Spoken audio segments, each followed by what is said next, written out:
अस्सलामुअलैकुम वरहमतुल्लाहि वबरकातुहू। आप देख रहे हैं आपका अपना पसंदीदा चैनल उर्दू लिटरेचर। आप सभी का आपके अपने चैनल उर्दू लिटरेचर पे खैर मकदम है। इस वीडियो में हम देखेंगे उर्दू कवायद से मुताल्लिक, और अभी तक हम लोग 7 वीडियो देख चुके हैं। ये 8वां वीडियो है। इसमें हम कलमा की जो आखिरी किस्में हर्फ उसके मुतालिक देखेंगे। इससे पहले जो 5 किस्में हैं वो देख चुके हैं। इस्म, सिफत, ज़मीर, फ़ेल, मुताल्लिक फ़ेल, इन 5 से मुतालिक देख चुके हैं। ये 6ठी किस्म है हर्फ, वो आखिरी किस्म है जो हम देख रहे हैं। इस तरह ये जो कलमे की अक़साम है वो मुकम्मल हो जाएगी। और बदाए और सनाए की तो वो पहले भी आपको बताया जा चुका है। ये किसमें काम आएगा ये बताने की ज़रूरत ही नहीं है।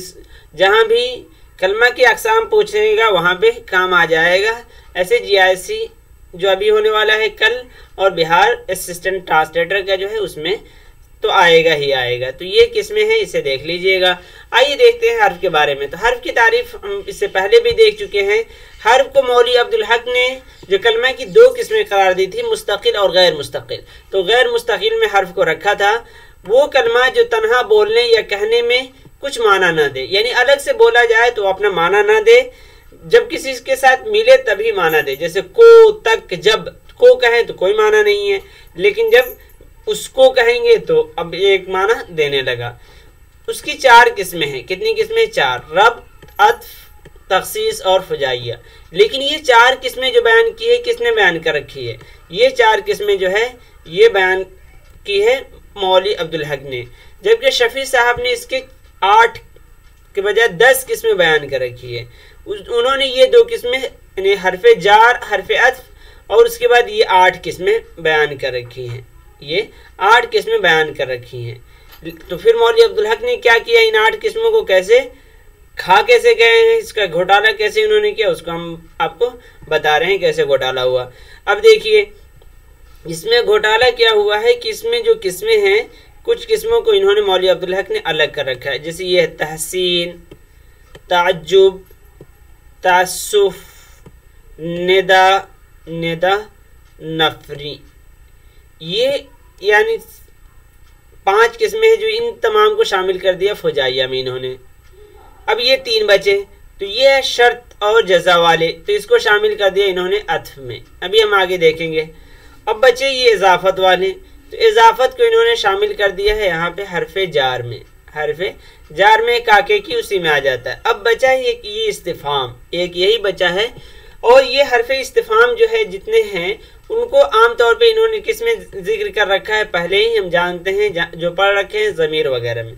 ज़मीर मौसूला वगैरह या ज़मीर इस्तिफाम आया था, ज़मीर इस्तिफाम आया हुआ था, तो उसी में क्या, कौन वगैरह जो आया था वो इसी में शामिल है। तो इस तरह ये किस्में जो 8 इन्होंने बयान कर रखी है वो मौलवी अब्दुल हक ने कहीं नहीं कहीं उन्हें जिक्र कर रखा है, इसीलिए उसे जिक्र नहीं किए हैं। तो ये 4 किस्में हम देखेंगे और साथ साथ इन किस्मों को भी उनके तहत ही देख लेंगे। चलिए अब देखिए हरफ रब्त जिसे जार भी बोलते हैं, वो हर्फ जो एक लफ्ज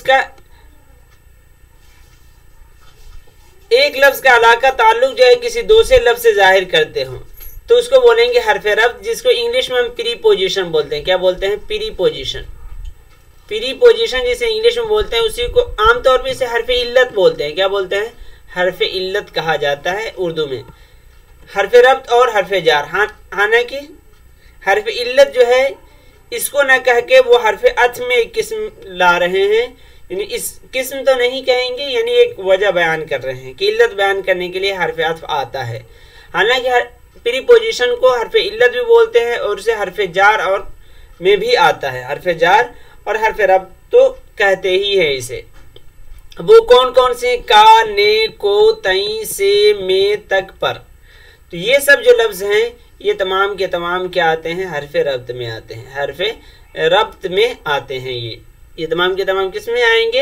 हरफ रब्त में आएंगे। यानी जब भी एक इसम को दूसरे से, एक कलमे को दूसरे से जोड़ा जाए तो उसे हरफ रब्त बोलेंगे। जबकि दूसरा जो है हरफ रब्त के बजाय हरफ अत्फ है, वो है जो 2 लफ्ज या जुमले को यानी इसमें ताल्लुक बयान हो, ताल्लुक होता है हरफ इल्लत और हरफ रब्त में। इसमें बस दो जुमले को जोड़ा जाता है, आपस में कोई ताल्लुक की बात नहीं होती है। दो लफ्ज या जुमले को जोड़ा जाए, एक हालत में मिला दे तो उसे हरफ रब्त कहते हैं, जैसे जवान और बूढ़े सब थे। तो ये और जो यहाँ लफ्ज है जिसको इंग्लिश में हम कंजंक्शन बोलते हैं, क्या बोलते हैं? कंजंक्शन बोलते हैं। तो जवान और बूढ़े, तो और जो हो जाएगा ये हरफ अत्फ कंजंक्शन हो जाएगा। डाकिया आया और खत लाया, तो यहाँ जुमले को जोड़ा है, सेंटेंस को जोड़ रहा है, वाक्य को जोड़ रहा है, तो ये बोलेंगे हरफ अत्फ कंजंक्शन, जिसको संयुक्त वाचक भी लफ्ज बोलते हैं हिंदी में। अब ये किस किस के लिए इस्तेमाल होता है? वस्ल मिलाने के लिए इस्तेमाल होता है, जैसे और, वाव, के, या। इस तरह तरदीद रद्द करने के लिए इस्तेमाल होता है, जैसे ने, खा, चाहे, या, जैसे ना वो आया न तुम आए, तो ने तरदीद के लिए। इस्तिदराक यानी एक बात कही जाए उसी को समझने के लिए, उसी को मजीद वजाहत करने के लिए ये लफ्ज आते हैं। वजाहत के लिए जो आते हैं उसको इस्तिदराक और उनके बोलते हैं, उसके ये लफ्ज है। पर, लेकिन, तर, मैं बहुत समझाया पर नहीं माना, पर वो नहीं माना, तो यह समझाने की जो बात है अब उसके आगे उसी को मजीद तफसील से बयान कर रहे हैं। उसके बाद इस्तिस्ना यानी किसी चीज को एग्जेम्प्टेड करना, हटाना, तो उसके लिए हरफ इस्तिस्ना कह सकते हैं, यानी हरफ अत्फ का वो आता है जिसको इस्तिस्ना भी कहते हैं, जैसे मगर, इल्ला। सब आए मगर खालिद, सब आए मगर खालिद, तो वहां मगर है। उस तरह शर्त, अभी जिसको उन्होंने अलग से जिक्र कर रखा था, तो हरफ शर्त जो है, जो अगर जो है वो हरफ अत्फ में ही आ जाएगा। इल्लत, सो, पस, यानी जिससे वजह बयान किया जाए, जैसे बिकॉज वगैरह जो इस्तेमाल होते हैं। उसके बाद हरफ रब्त के बाद हरफ तखसीस, वो यहाँ पे आपको अलग से समझने की ज़रूरत है। तखसीस जो है इसको ताकीद भी बोलते हैं, क्या बोलते हैं? ताकीद का लफ्ज़ भी इसके लिए इस्तेमाल होता है। हरफ ताकीद भी बोलते हैं, यानी जिसके ज़रिए से हम किसी चीज़ को मुस्तहकम कर रहे हैं, किसी बात को मुस्तनद कर रहे हैं, तो ये जब किसी इस्म या फेल के साथ आते हैं तो एक खुसूसियत या हस्र पैदा कर देते हैं। तखसीस उसमें आ जाती है, ताकीद आ जाती है। हरफ तखसीस ये है, ही, तो, भी, हर वगैरह। करनी मुझे मुश्किल कभी ऐसी तो न थी, तो न थी। तर जैसी अब है तेरी महफिल कभी ऐसी तो न थी, तो न थी जो है, तो जो है यह हरफ ताकीद ला रहे हैं। उसी तरह देखिए, हैं जहां 100 हजार हम भी हैं, तो भी जो है ये हो जाएगा ताकीद या तखसीस कह सकते हैं। अब ये आखिरी किस्म है हर्फ की, वो देखिए हरफ फुजाइया, जिसमें उनकी तमाम किस्में 5 की 6 किस्में आ जाती हैं। इसी में वो अल्फाज जो जोश या जज्बे में बेतहाशा जुबान से निकल जाते हैं, जैसे ओहो, हाय वगैरह लफ्ज, जिसको हम इंग्लिश में जो बोलते हैं इंटरजेक्शन बोलते हैं। किसको बोलते हैं? इंटरजेक्शन। इंटरजेक्शन इसी को बोलते हैं। इंटरजेक्शन जो बोलते हैं वो यही लफ्ज है, इंटरजेक्शन। हरफ फुजाइया इसको बोलते हैं।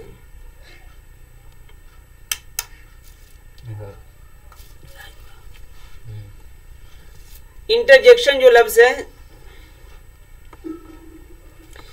वो इसी के लिए इस्तेमाल होता है। अब वो कई सूरतें हैं, निदा, खुशी। ये निदा यानी किसी को आवाज देने के लिए, ऐ इधर आओ, तो ऐ जो है ये फुजाइया में आएगा, लेकिन हरफे निदा कह के भी इसको, तो अगर हरफे निदा भी दिया है, हरफे फुजाइया भी दिया है, तो आपको हरफे निदा लगाना है।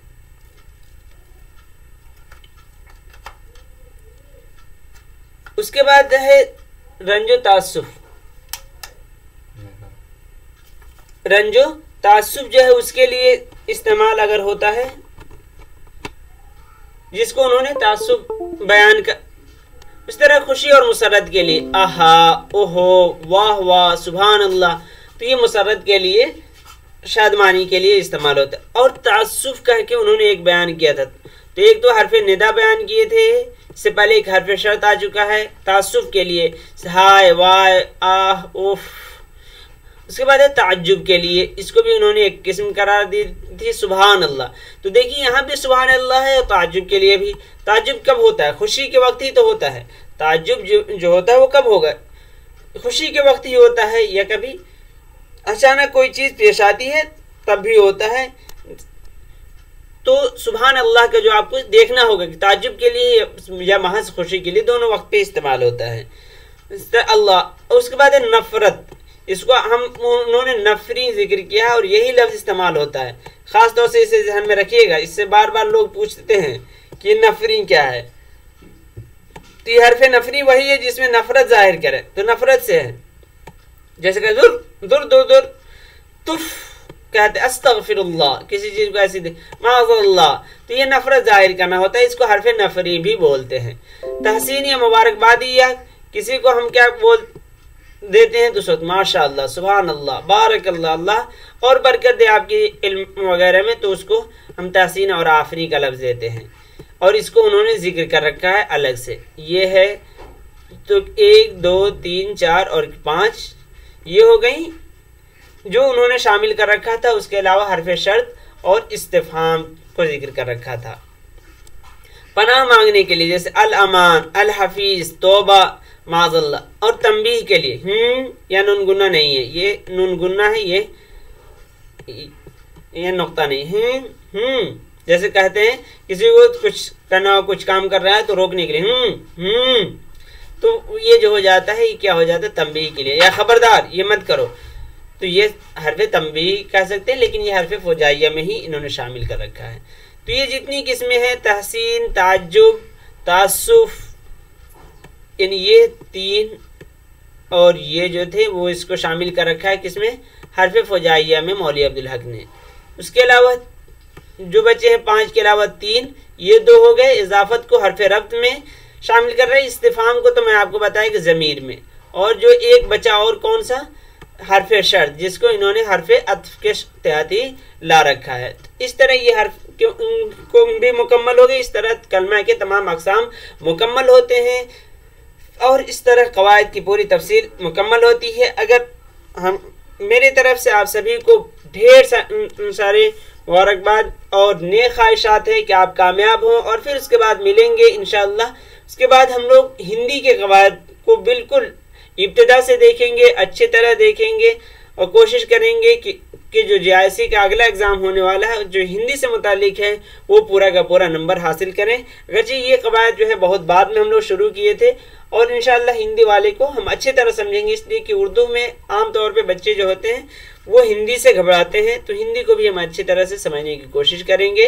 तो फिर मिलेंगे JIC वाले साथियों के साथ उसके वीडियो में, और उसके अलावा जो हम नेट और जो अभी अक्टूबर में होने वाला है और वक्त के न होने की वजह से आप लोगों के क्लासेस नहीं हो रहे हैं, तो वो भी जल्दी ही कोशिश करेंगे 23 या 24 से शुरू कर देंगे, और नहीं तो इन तारीख जो है आज 25 तारीख से तो आखिर शुरू कर ही देना है, उससे पहले भी कोशिश करेंगे। कब तक, आज 18 है, 19, हाँ बिल्कुल जो है, हाँ तो 24 से ही शुरू करेंगे, 24-25 फिर 26 आएगा, और उधर ये कोशिश करेंगे कि फिर संडे वगैरह छुट्टी नहीं रखेंगे, इसलिए कि अब अक्टूबर में एग्ज़ाम है और जल्दी से बहुत सारे पढ़ने भी हैं, और आप लोग मेहनत करते रहें। अल्लाह आप सभी को कामयाब करे। तो दीजिए इजाज़त, अल्लाह हाफिज़।